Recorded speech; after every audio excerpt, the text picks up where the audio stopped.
نحمده ونصلي على رسوله الكريم اما بعد فاعوذ بالله من الشيطان الرجيم بسم الله الرحمن الرحيم رب اشرح لي صدري ويسر لي امري واحلل عقدة من لساني يفقهوا قولي.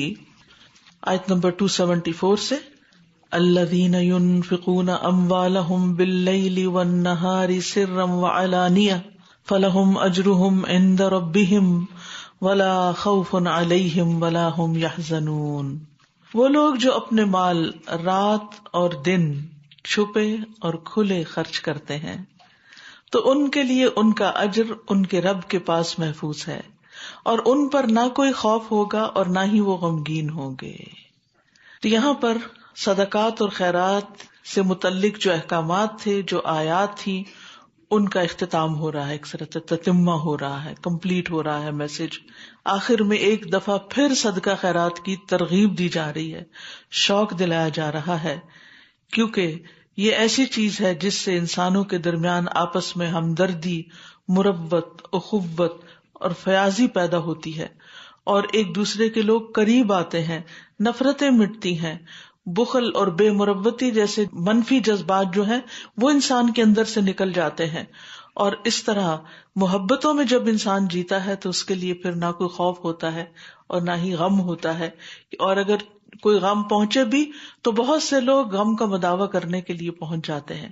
آپ دیکھیے کہ جب انسان کو انسانوں سے کوئی خوف نہیں ہوگا، کسی نقصان کا اندیشہ نہیں ہوگا، تو آپ دیکھیے موسٹلی ہمیں اسی طرح یہ کیا کہے گا، وہ کوئی بات نہ بنا دے، یہ میرے خلاف کوئی سازش نہ کر دے. لیکن اگر آپ دینے والے ہیں دائیں بائیں آگے پیچھے، دن کو رات کو، اور چھپا کے سامنے، یعنی ہر طریقے سے دینے والے ہیں، تو آپ سوچئے کہ پھر آپ کے دوست زیادہ ہوں گے یا دشمن زیادہ ہوں گے؟ آبویسلی دوست ہی زیادہ ہوں گے. اس کا یہ مطلب نہیں کہ اس مقصد کے لیے خرچ کیا جائے، یہ خرچ کرنے کا آفٹر ایفیکٹ ہے کہ آپ اللہ کی خاطر خرچ کریں گے، اللہ لوگوں کے دلوں میں آپ کی محبت پیدا کر دے گا، آپ کی قدر پیدا کر دے گا، اور پھر آپ کے اتنے چاہنے والے ہوں گے، اتنے محبت کرنے والے ہوں گے کہ اگر آپ کو کوئی ذرا سی بھی تکلیف پہنچے تو وہ فوراً لپک پڑیں گے. ورنہ جب آپ اپنے بچوں پر نہیں دیتے پراپر طریقے سے، یا کوئی شوہر اپنی بیوی کو صحیح حق نہیں دیتا، اس کا نان نفقہ نہیں دیتا، تو خواہ وہ اپنے اخلاق میں کتنا ہی اچھا ہو، لیکن اگر وہ اپنا فرض بھی پورا نہیں کرتا، کہاں یہ کہ تحفے تحائف اور ایکسٹرا جو فرض سے زیادہ ہے، تو پھر آپ دیکھیے کہ میاں بیوی کے درمیان محبت بھی نہیں پیدا ہوتی. اور بہت سی طلاقوں کی اصل وجہ کیا ہوتی ہے؟ Financial matters. یعنی جب بیوی کو خرچہ نہیں ملتا، گھر میں ضروریات پوری نہیں ہوتی، بچے بلکتے ہیں، ان کے بیماری کے لیے، ان کے لباس کے لیے، ان کی تعلیم کے لیے شوہر خرچ نہیں کرتا، تو گھر میں کبھی بھی چین اور سکون اور اطمینان نہیں ہو سکتا، بچوں کی صحیح تربیت نہیں ہو سکتی، اور بچوں کے دل میں بھی باپ کی وہ محبت نہیں ہو سکتی کہ جو ایک خرچ کرنے والے، ضروریات پوری کرنے والے باپ کی ہوتی ہے، یا ایک کام کرنے والے اور ایک محنت کرنے والے باپ کی ہوتی ہے، بنسبت اس کے کہ باپ بیکار ہو یا نکما ہو، تو اس میں آپ دیکھیے کہ وہ بے قدری بھی ہو جاتی ہے. تو اس لیے بہت ضروری ہے کہ خواہ آپ کے اوپر وہ ذمہ داریاں ہوں جو فرض درجے میں پوری کرنے کی ہیں، یا پھر اخلاقی ذمہ داریاں ہوں.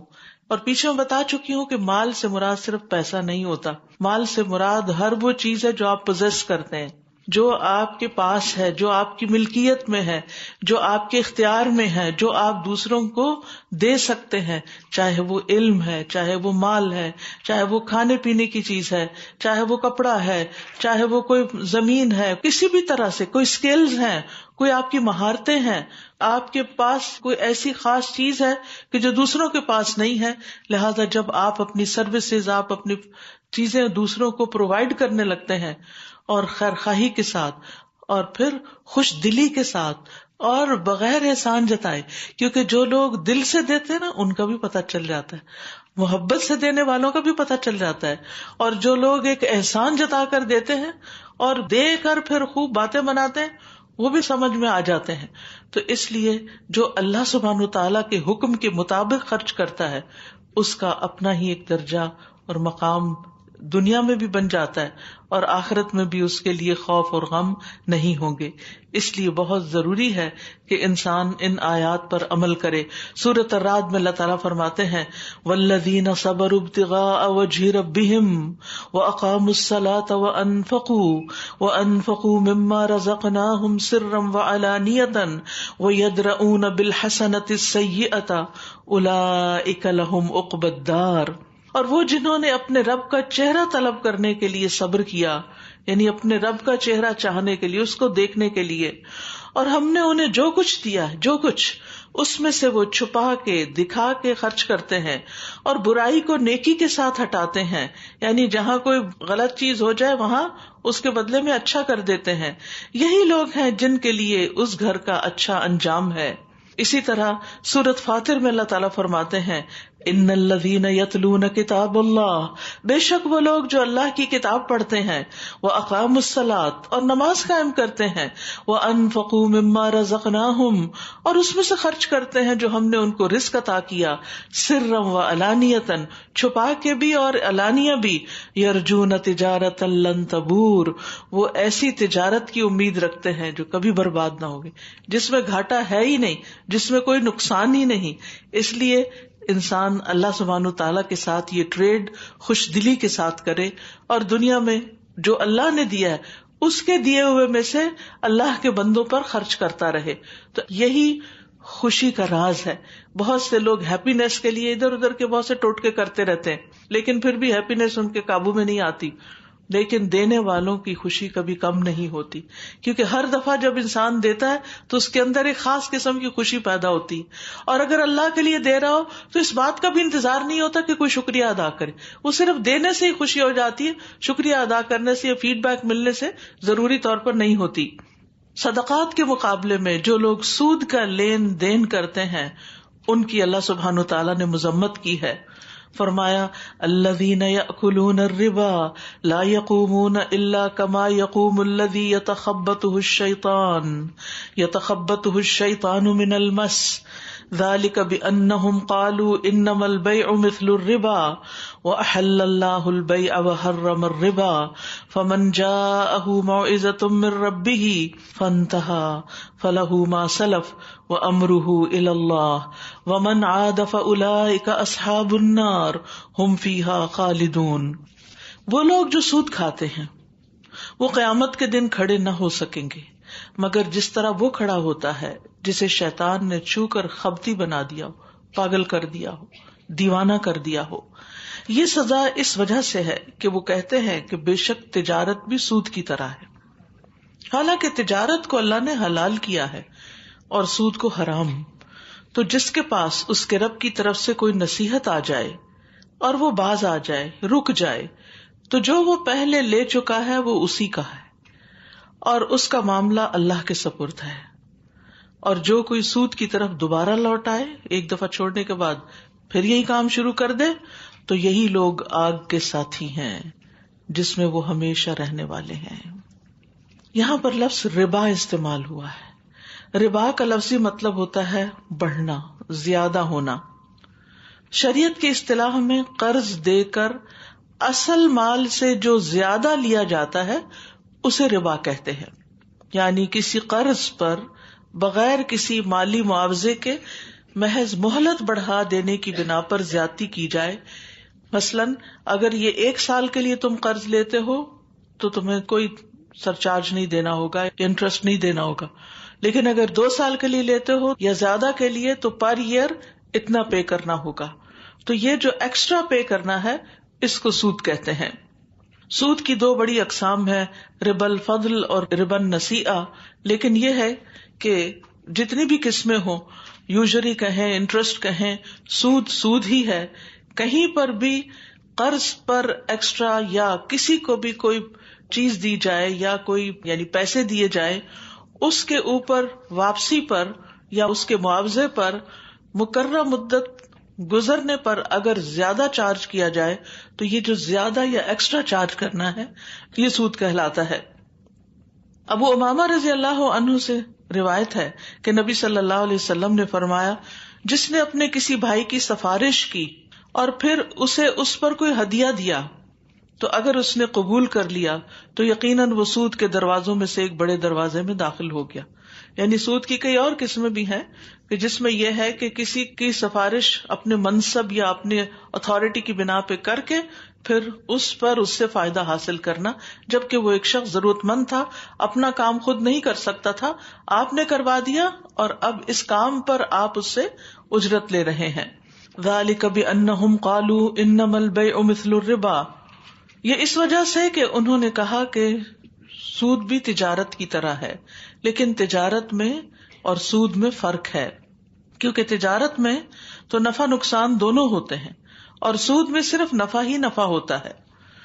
پھر اسی طرح یہ ہے کہ اللہ نے تجارت کو حلال قرار دیا ہے اور سود کو حرام قرار دیا ہے، تو جس چیز کو اللہ نے حرام قرار دیا ہو وہ جائز کہاں سے ہو سکتی ہے، وہ ایک جیسی کیسے ہو سکتی ہیں، حلال اور حرام برابر کیسے ہو سکتے ہیں، کیونکہ وہ احل اللہ البیع وحرم الربا، اللہ نے تجارت کو حلال قرار دیا اور سود کو حرام قرار دیا.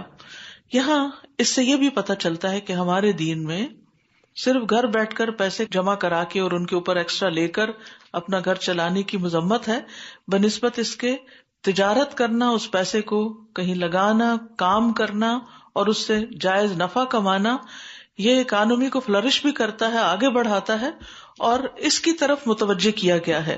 رسول اللہ صلی اللہ علیہ وسلم نے فرمایا، کسی انسان نے کبھی اس سے بہتر کھانا نہیں کھایا جو وہ خود اپنے ہاتھوں سے کما کے کھاتا ہے، اور بے شک اللہ کے نبی داؤد علیہ السلام جو بادشاہ بھی تھے اور پیغمبر بھی تھے، وہ بھی اپنے ہاتھ سے کام کر کے کھایا کرتے تھے. یعنی تجارت کرنے میں، محنت کرنے میں کوئی کاریگری آتی ہے انسان کو تو اس سے پیسہ کمانے میں یہ زیادہ افضل ہے بنسبت اس کے کہ پیسے پر پیسہ کمایا جائے. کسی شخص نے نبی صلی اللہ علیہ وسلم سے سب سے افضل کمائی کے بارے میں پوچھا، یعنی آمدنی کا سب سے اچھا ذریعہ کون سا ہے؟ فرمایا مقبول تجارت اور انسان کا اپنے ہاتھ سے محنت مزدوری کرنا. اسلام نے ہمیں محنت کرنے کی ترغیب دی ہے. نبی صلی اللہ علیہ وسلم نے فرمایا، تم میں سے کوئی بھی اگر ضرورت مند ہو تو اپنی رسی لے کر آئے اور لکڑیوں کا گٹھا باندھ کر اپنی پیٹھ پر رکھ کر لائے اور اسے بیچے، اس طرح اللہ اس کی عزت کو محفوظ رکھے گا. تو یہ اس کے لیے اس سے اچھا ہے کہ وہ لوگوں سے سوال کرتا پھرے اور وہ اسے دیں یا نہ دیں. اور پھر یہ بھی یاد رکھیے کہ سود کے علاوہ بھی رزق میں اضافے کے لیے جتنے بھی حرام ذریعے ہیں، چاہے رشوت ہے یا چوری ہے یا ڈاکہ ہے یا خیانت ہے یا یتیم کا مال ہضم کرنا ہے یا کسی بیوہ کے مال کو غصب کر لینا ہے یا بیوی کا مہر ادا نہ کرنا ہے، اس کو ہضم کر جانا، یا اسی طرح بیوی کی آمدنی کو زبردستی چھین لینا، تو یہ سارے ناجائز ذریعہ آمدنی ہے. یعنی یہ وہ طریقہ زندگی ہے کہ جس کو ناپسند کیا گیا بلکہ حرام قرار دیا گیا ہے. رسول اللہ صلی اللہ علیہ وسلم نے فرمایا، رزق حاصل ہونے میں تاخیر کی وجہ سے مایوس نہ ہو، کیونکہ مرتے دم تک بندے کے نصیب کا جو رزق ہے وہ اس تک پہنچ کر رہے گا. اس لیے میانہ روی کے ساتھ رزق کی تلاش میں رہو، حلال روزی حاصل کرو اور حرام چھوڑ دو، یعنی غلط طریقوں سے مال حاصل نہ کرو. اور جہاں تک سود کا تعلق ہے تو یہ کبیرہ گناہ ہے. ابو ہریرہ کہتے ہیں کہ رسول اللہ صلی اللہ علیہ وسلم نے فرمایا، 7 ہلاک کرنے والے گناہوں سے بچو. پوچھا گیا، یا رسول اللہ وہ 7 کون سے گناہ ہیں؟ آپ نے فرمایا، اللہ کے ساتھ شرک کرنا، جادو کرنا، حق کے بغیر اس جان کو مارنا جس کو اللہ نے حرام قرار دیا، یعنی کسی انسان کا خون بہانا. نمبر 4 سود کھانا. نمبر 5 یتیم کا مال کھانا، یعنی جہاں سود حرام ہے تو وہاں یتیم کا مال غصب کرنا بھی حرام ہے. نمبر 6 لڑائی کے دن کافروں سے پیٹ پھیر کر بھاگنا. اور نمبر 7 پاک دامن بھولی بھالی عورتوں پر تہمت لگانا. اور آپ صلی اللہ علیہ وسلم نے یہ بھی فرمایا، تم ایسے گناہوں سے بچو جو معاف نہیں کیے جاتے. اور ایک روایت میں ہے، جن گناہوں کا کفارہ نہیں ہوتا. جس نے جو چیز خیانت کی، خیانت کیا ہے کہ جو چیز اس کو بطور امانت دی گئی تھی یا کسی ایک خاص مقصد کے لیے دی گئی تھی، اسے وہ اس کے علاوہ استعمال کرے، قیامت کے دن اسے اس کے ہمراہ لایا جائے گا. یعنی جو خیانت کی ہوگی وہ بھی ساتھ آئے گی اور وہ بولے گی. اور سود کھانے والے کے بارے میں یہ وعید ہے کہ جس نے سود کھایا وہ اس کی وجہ سے قیامت کے دن دیوانہ اور بدحواس ہو کر اٹھے گا. دنیا میں جیسے اس کی مت ماری گئی کہ وہ لوگوں کی ضروریات سے ناجائز فائدہ اٹھاتا ہے، اسی طرح قیامت کے دن بھی اس کو ہوش نہیں ہوگی جیسے، کیونکہ قرآن مجید میں آتا ہے نا، پھر آپ صلی اللہ علیہ وسلم نے یہ آیت پڑھی، الذین یأکلون الربا لا یقومون الا کما یقوم الذی یتخبطہ الشیطان من المس۔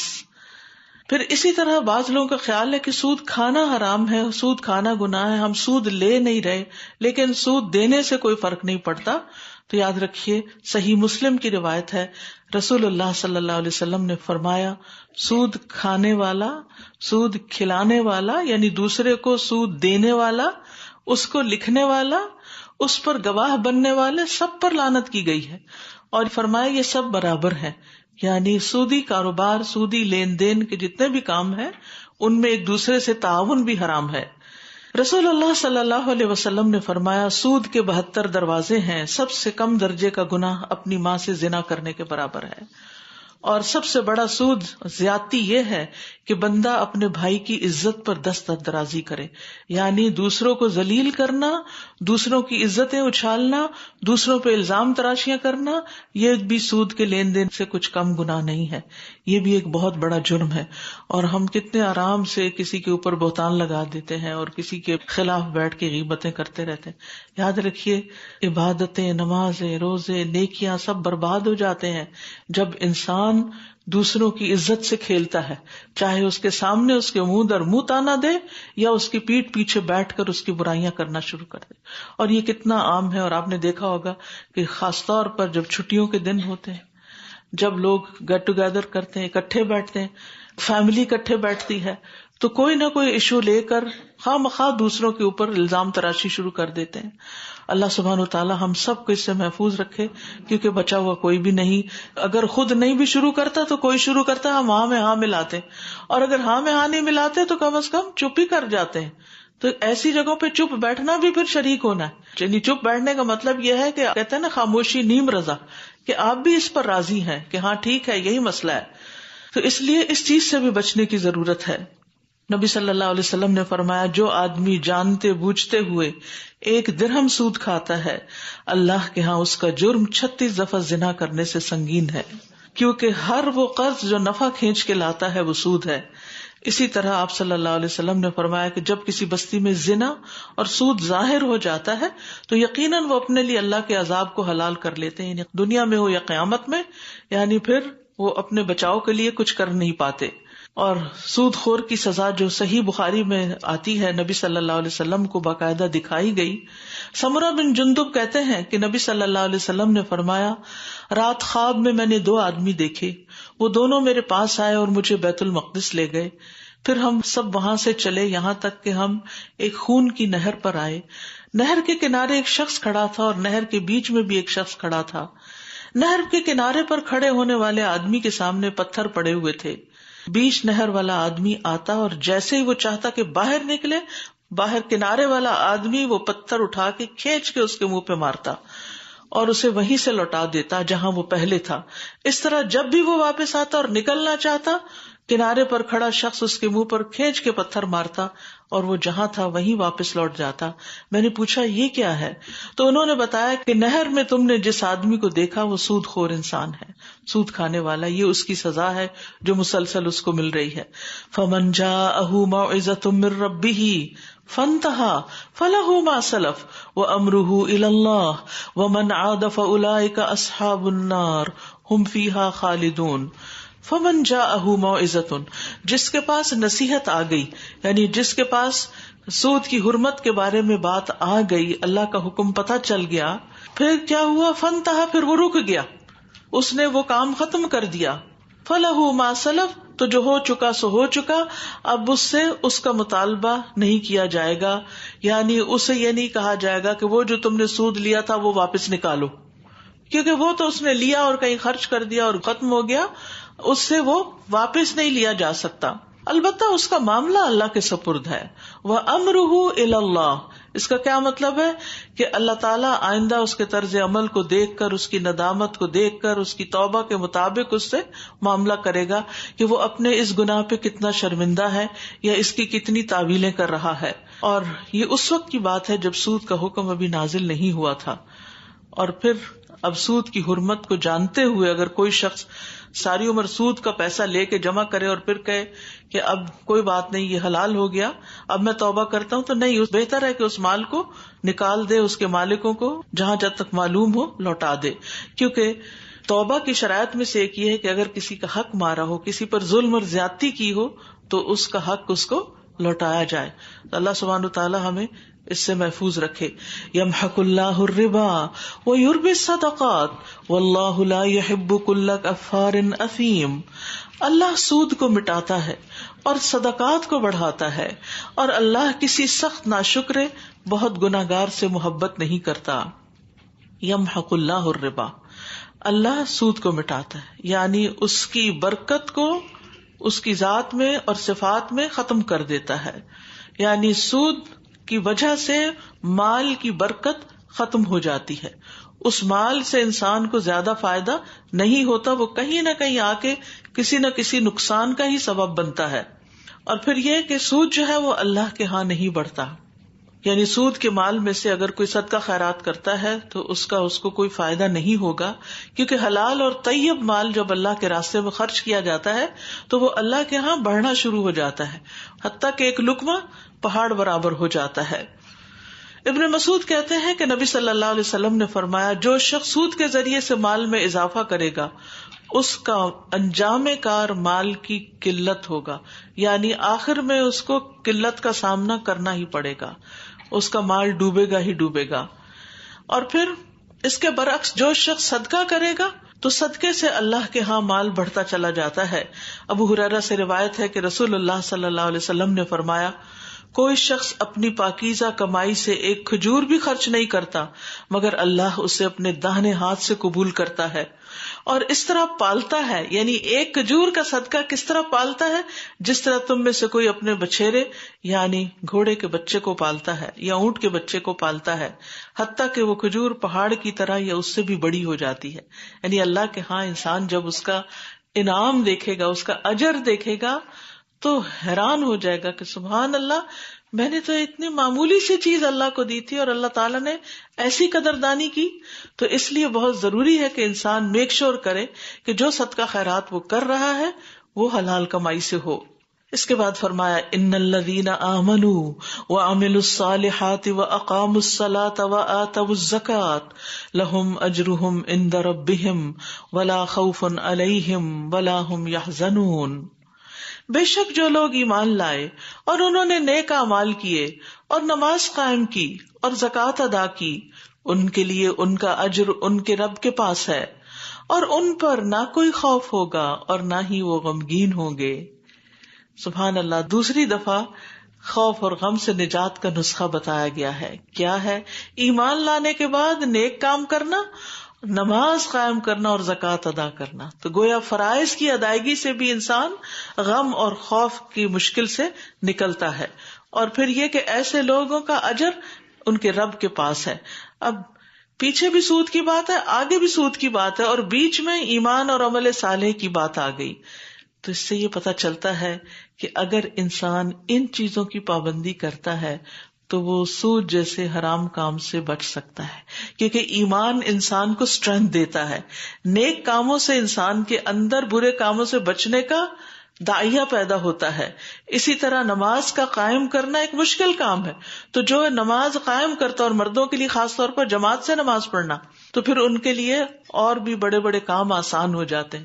پھر اسی طرح زکوٰۃ کی ادائیگی میں کافی کیلکولیشنز ہوتی ہیں، ہر سال حساب کتاب ہوتا ہے جو اچھا بھلا وقت لیتا ہے. لیکن یہ ہے کہ پھر بھی زکوٰۃ میں کوتاہی کر دیتے ہیں لوگ. تو یہ ساری محنت جو کر جاتا ہے، جس کی زندگی صاف ستھری ہے، ایمان سے اندر کے شرک کی ناپاکی ختم ہوئی، عمل صالح سے برائیاں مٹ گئی، ان الحسنات یذہبن السیئات، نیکیاں برائیوں کو مٹاتی چلی جاتی ہیں. نماز جو ہے اس میں وضو کرنا وہ انسان کو ظاہری طور پر پاک کرتا ہے. پھر اس کے بعد یہ ہے کہ جب انسان نماز پڑھتا ہے تو انسان کے اندر ایک پاکیزگی آتی ہے، اور زکوٰۃ سے مال کی پاکیزگی ہوتی ہے. تو اسلام جو ہے وہ دراصل پاکیزگی کے کلچر کو فروغ دیتا ہے. اور اسی کو اللہ تعالیٰ پسند کرتا ہے. اور یہ جتنے بھی دین میں ہمارے احکامات ہیں یہ دراصل ہمیں صاف کرنے کے لیے، ہمیں بوجھ سے آزاد کرنے کے لیے، ہمیں غم اور خوف سے نکالنے کے لیے. بعض اوقات ہماری زندگی میں کوئی مسائل آ جاتے ہیں اور ہم کوشش کرتے رہتے ہیں کہ ان مسائل کو اپنے سے دور کر لیں اور اس کا تھوڑا تھوڑا علاج کرتے رہتے ہیں، لیکن وہ مسئلہ حل نہیں ہوتا، وہ وہیں رہتا ہے. اس کی مثال یوں ہے کہ جیسے اگر کسی درخت کی جڑیں ان کو کیڑا لگ جائے یا خراب ہو جائے، فنگس لگ جائے اور اس کی وجہ سے پتے جو ہیں وہ پیلے ہونا شروع ہو جائیں اور انسان ان پتوں پہ چھڑکاؤ کرے یا ان میں سے وہ شاخیں کاٹنا شروع کر دے تو کرتے کرتے کیا ہوگا، ساری شاخیں کٹ جائیں گی، حتیٰ کہ سارا درخت ہی جڑ سے اکھڑ جائے گا. اور دوسرا حل کیا ہے، اس کی جڑ میں دوا ڈالی جائے، اس کو صاف کیا جائے تو آپ دیکھیں گے کہ درخت پھر سے نئے پتے نکال لے گا. تو اسی طرح انسان جب اپنے ایمان پہ کام کرتا ہے، اپنے اندر کی صفائی کرتا ہے، اپنا تزکیہ کرتا ہے، تو پھر اس کی وجہ سے اس کے ظاہری اعمال بھی درست ہونے لگتے ہیں، اس کی زندگی خوشگوار ہونے لگتی ہے، غم اور خوف سے اس کو نجات ملنے لگتی ہے. پھر فرمایا یا ایھا الذین آمنوا اتقوا اللہ وذروا ما بقی من الربا ان کنتم مؤمنین. اے لوگو جو ایمان لائے ہو، اللہ سے ڈرو اور سود میں سے جو لوگوں کے ذمے باقی رہ گیا ہو اسے چھوڑ دو اگر تم واقعی مومن ہو. یعنی اگر واقعی تم ایمان والے ہو، اللہ کو مانتے ہو، آخرت کے دن کو مانتے ہو، تو پھر کیا کرو، سود کا لین دین چھوڑ دو اور پھر باقی رقم جو ہے دی ہوئی اس کو واپس نہ لو.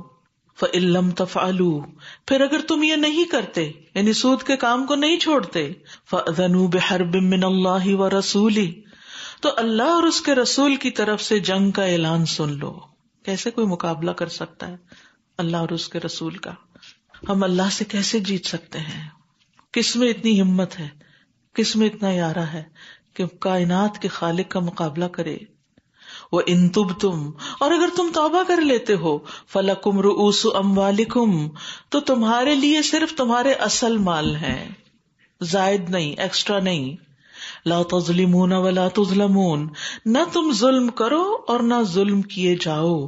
یعنی نہ تم پر کوئی ظلم کرے کہ تم سے سود لے اور نہ تم کسی پر ظلم کرو کہ وہاں سے وصول کرو، کیونکہ سود کا لین دین اللہ اور اس کے رسول کے خلاف کھلی جنگ کا اعلان ہے.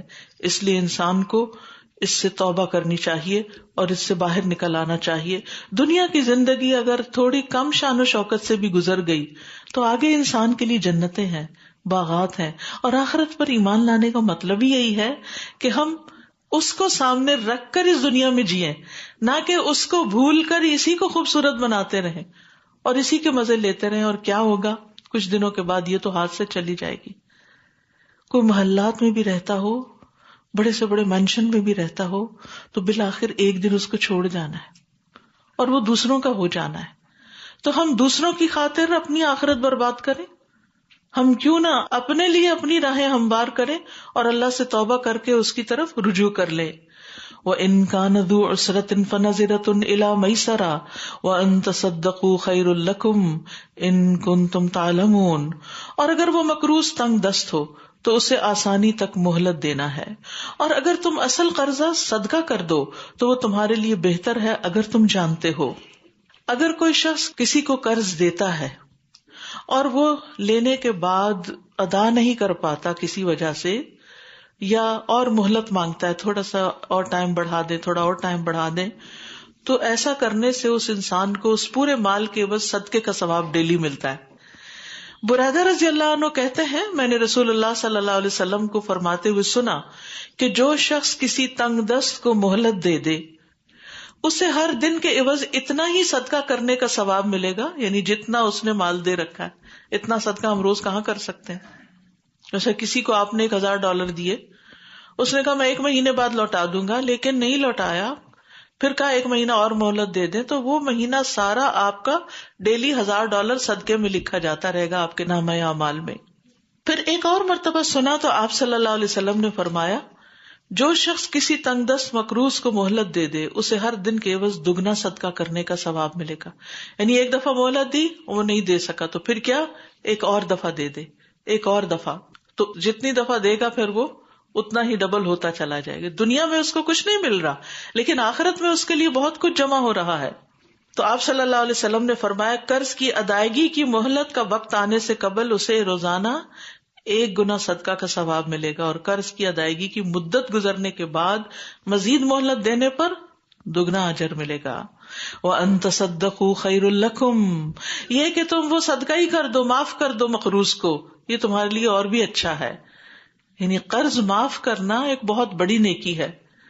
حضرت عائشہ کہتی ہیں کہ رسول اللہ صلی اللہ علیہ وسلم نے دروازے پر 2 جھگڑا کرنے والوں کی آواز سنی جو بلند ہو گئی تھی، یعنی ایک دوسرے پر چلا رہے تھے. ایک آدمی دوسرے سے قرض میں کچھ کمی کرنے اور تقاضے میں کچھ نرمی برتنے کے لیے کہہ رہا تھا، اور دوسرا کہتا تھا کہ اللہ کی قسم میں یہ نہیں کروں گا. آخر رسول اللہ صلی اللہ علیہ وسلم ان کے پاس گئے. جب آوازیں سنی تو آپ باہر نکلے. فرمایا کہاں ہے وہ شخص جو اللہ کی قسم کھا کر کہہ رہا تھا میں نیکی نہیں کروں گا؟ اس نے عرض کی میں ہوں یا رسول اللہ، میرا ساتھی جو چاہے میں اس کو معاف کرتا ہوں. صرف آپ کو دیکھتے ہی اس کا دل نرم ہو گیا اور اس نے وہ معاف کر دیا. پھر اسی طرح یہ کہ قیامت کے دن کی سختیوں سے نجات ملے گی انسان کو، وہ سختیاں جو ہماری گناہوں کی وجہ سے سامنے ہوں گی. ابو قتادہ کہتے ہیں کہ انہوں نے اپنے ایک قرض دار سے قرض کا مطالبہ کیا تو وہ ان سے چھپ گیا. پھر وہ اس سے ملے تو اس نے کہا میں تنگ دست ہوں، منت سماجت کی. ابو قتادہ نے کہا اللہ کی قسم. اس نے کہا اللہ کی قسم. ابو قتادہ نے کہا میں نے رسول اللہ صلی اللہ علیہ وسلم سے سنا آپ فرماتے تھے کہ جس کو یہ پسند ہو کہ اللہ اسے قیامت کے دن کی سختیوں سے نجات دے تو اسے چاہیے کہ وہ مفلس کو مہلت دے یا معاف کر دے، یعنی اور ٹائم بڑھا دے یا پھر معاف کر دے. تو اللہ تعالیٰ قرضہ معاف کرنے والے کو معاف فرما دیتا ہے. ایک شخص لوگوں کو قرض دیا کرتا تھا اور اس کے ورکرز تھے. اس نے ان سے کہہ رکھا تھا کہ اگر تم کسی کو مفلس پاؤ کہ غریب انسان ہے تو اس کو میرا قرض معاف کر دیا کرو، ممکن ہے اللہ ہمیں بھی معاف کر دے. تو موت کے بعد جب وہ اللہ کے حضور حاضر ہوا تو اللہ سبحانہ وتعالیٰ نے اس سے پوچھا کہ کیا تمہارے پاس کوئی نیکی ہے؟ اس نے کہا ویسے تو کوئی ایسی نیکی نہیں، لیکن میں لوگوں کے قرضے معاف کر دیا کرتا تھا. تو اللہ سبحانہ وتعالیٰ نے فرمایا جیسے تم لوگوں کو معاف کر دیتے تھے جاؤ میں نے تمہیں معاف کر دیا. تو ہمیں نہ صرف یہ کہ قرض کے معاملے میں بلکہ دیگر خاندانی اور معاشرتی تعلقات میں بھی لوگوں کو معاف کرتے رہنا چاہیے. انسان ہے، غلطیاں ہو جاتی ہیں، کبھی بڑی غلطیاں کبھی چھوٹی غلطیاں، تو جو خوشی انسان کو درگزر کر کے معاف کر کے ملتی وہ بدلہ لے کے انتقام لے کے ناراضگی کا بہت زیادہ اظہار کر کے نہیں ملتی. اور قرضہ معاف کرنے والے سے موت کے فرشتے بھی درگزر کرتے ہیں. نبی صلی اللہ علیہ وسلم نے فرمایا تم میں سے پہلے گزشتہ امتوں میں سے کسی شخص کی روح کے پاس موت کے وقت فرشتے آئے روح نکالنے کے لیے. پوچھا تو نے کچھ اچھے کام بھی کیے؟ روح نے جواب دیا میں اپنے ملازمین سے کہا کرتا تھا وہ لوگوں کو مہلت دے دیا کریں اور محتاجوں کو معاف کر دیا کریں، یعنی حسب حال معاملہ کیا کریں. تو آپ صلی اللہ علیہ وسلم نے فرمایا کہ پھر فرشتوں نے بھی اس سے درگزر کیا، یعنی سختی سے جان نہیں نکالی. اسی طرح رسول اللہ صلی اللہ علیہ وسلم نے فرمایا جس نے تنگ دست کو مہلت دی یا اس کا قرضہ معاف کر دیا تو اللہ قیامت کے دن اسے اپنے عرش کے سائے میں رکھے گا جس دن اس سائے کے سوا کوئی سایہ نہ ہوگا. تو اس لیے یہ اخلاق اپنانا جو ہے دراصل انسان کے لیے دنیا اور آخرت میں بھلائیوں کا سبب ہے اگر تم علم رکھتے ہو.